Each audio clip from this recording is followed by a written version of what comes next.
Les femmes indiennes sont souvent admirées pour leurs magnifiques cheveux longs et épais.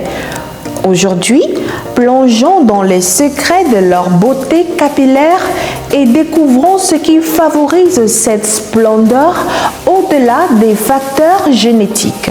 Rejoignez-moi pour explorer les pratiques traditionnelles et les habitudes de soins qui contribuent à la santé et à la beauté de leurs cheveux. Bonjour et bienvenue sur ma chaîne. Je suis Mélanie. C'est chez toi, c'est chez nous. Aujourd'hui encore, je te parle de cheveux. Le secret de la beauté capillaire des femmes indiennes réside dans une combinaison de facteurs, notamment les soins traditionnels. Les femmes indiennes ont recours à des pratiques de soins capillaires traditionnellement transmises de génération en génération.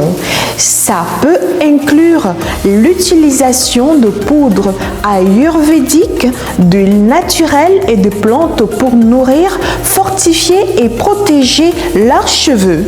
C'est quoi une poudre ayurvédique? Les poudres ayurvédiques, également appelées poudres indiennes, sont issues de plantes poussant en Inde. Ces plantes sont séchées et finement broyées afin d'obtenir ces poudres faciles à intégrer aux différents soins cosmétiques et capillaires. Chaque poudre a des propriétés spécifiques et est utilisée pour traiter différents problèmes de santé et de beauté. Par exemple, la poudre de Nîmes va être utilisée pour un cuir chevelu purifié, les poudres de fenugrec et d'hibiscus pour des cheveux doux et brillants, les poudres d'ashwagandha et de brahmi vont être utilisées pour limiter la casse et stimuler la pousse des cheveux. On a alors une pépite qui est la poudre d'amla. Poudre pépite car cette poudre est utilisée pour un soin capillaire complet et pour les cheveux crépus, on l'utilise le plus souvent dans les recettes capillaires. Et il y a également la poudre de shikakai qui est une poudre lavante car elle apporte de la brillance aux cheveux. Il y a également la poudre de bringrage qui lutte contre la chute des cheveux tout en favorisant la repousse. En dehors des soins traditionnels, les femmes indiennes ont une alimentation équilibrée, car une alimentation riche en nutriments essentiels tels que les protéines, les vitamines et les sels minéraux contribuent à la santé générale des cheveux.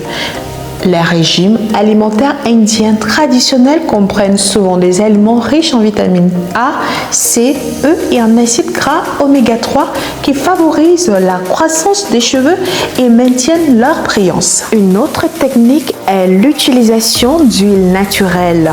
Vous rappelez-vous du hair oiling? Rappelez-vous que nous en avons déjà parlé. Le hair oiling est une pratique ancienne et répandue dans de nombreuses cultures consistant à appliquer régulièrement de l'huile sur les cheveux et le cuir chevelu pour en améliorer la santé et la beauté. En Inde, femmes et hommes appliquent régulièrement de l'huile sur leurs cheveux et leur cuir chevelu pour maintenir leur santé et leur beauté capillaire et ont tendance à utiliser des huiles comme l'huile de coco, l'huile d'amande douce, l'huile de ricin ou encore l'huile d'olive pour hydrater, nourrir et renforcer leurs cheveux. En numéro 4, nous avons le coiffage minimaliste ou encore un coiffage simple. En effet, les femmes indiennes ont tendance à éviter les coiffures serrées ou les traitements chimiques agressifs qui pourraient endommager leurs cheveux. Elles préfèrent souvent des coiffures simples et naturelles qui préservent la santé des cheveux. On dit souvent qu'il faut copier le bon exemple. Alors dites-moi quelle est l'habitude ou la technique qu'il vous sera le plus facile à copier parmi tout ce que je viens de vous citer. Pour ma part, je commencerai par les poudres ayurvédiques. Aujourd'hui, plusieurs personnes témoignent de l'efficacité de ces poudres, surtout la poudre d'amla. Je me ferai un plaisir dans mes prochaines vidéos de l'incorporer à ma routine capillaire. Merci d'avoir regardé ma vidéo et rappelle-toi de laisser un j'aime sur cette vidéo pour me permettre de savoir que tu es passé par ici. Merci à tous ceux qui se sont abonnés et à vous tous qui soutenez ma chaîne à travers vos encouragements, vos conseils, vos interactions. Je vous envoie plein de bisous et plein de love et je vous dis à la prochaine. Bisous.